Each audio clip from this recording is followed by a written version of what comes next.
Baker Leyman and Brett Hudson here for WVUA 90.7 The Capstone in layman's terms. And Brett, the Alabama Crimson Tide, you and I are both students at the school, and they've got a couple of these coming from three in the past 4 years, and it just seems to only be getting better for Alabama. You're right. I mean, they brought C.J. Mosley here today, probably the best middle linebacker in the nation. You can make the case for A.J. McCarron to be the best quarterback in the nation if you go by just winning consistently and obviously the national championship. So they've got talent on the up and up, and now they've got some senior leadership in Anthony Steen on the offensive line. Cyrus Quandra, one of the best left tackles in the nation. Alabama's primed for another national title run. I think so. Obviously, A.J. McCarron in his third year starting now is trying to get a third ring, or fourth ring, counting his redshirt freshman season.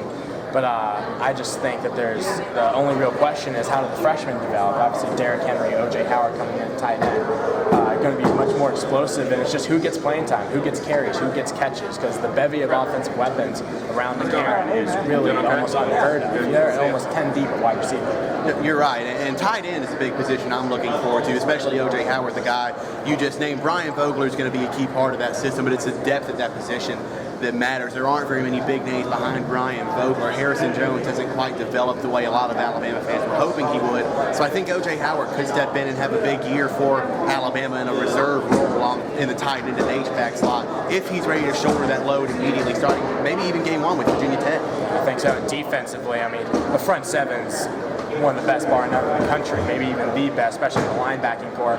Three great safeties in Vinny Sinceri, Landon Collins, who really is going to, I think, make an impact this year, and Clinton Dix. The only real question is cornerback with Geno Smith and Deion Ballou starting now. And Deion Ballou had his great moments, but he struggled a lot down the line. I think conditioning had a big part of that. But Saban's been known to make cornerbacks seem very, very good and maximize their talent, especially we asked him the same thing last year at Media Days about D. Milner. Could he step up? He became a top 10 draft pick in the NFL and really blew away college football as a shutdown corner. You're right. And I don't know that Deion Ballou has that quite a potential with him to be a top 10 pick, to be a number one pick for an NFL franchise. But he's got the potential to at least be a number one corner for this team with Geno Smith helping him out. Absolutely. And Alabama, once again, probably going to start the season number one and is in line for another title one. But we'll see how the Crimson Tide do on the gridiron in 2013.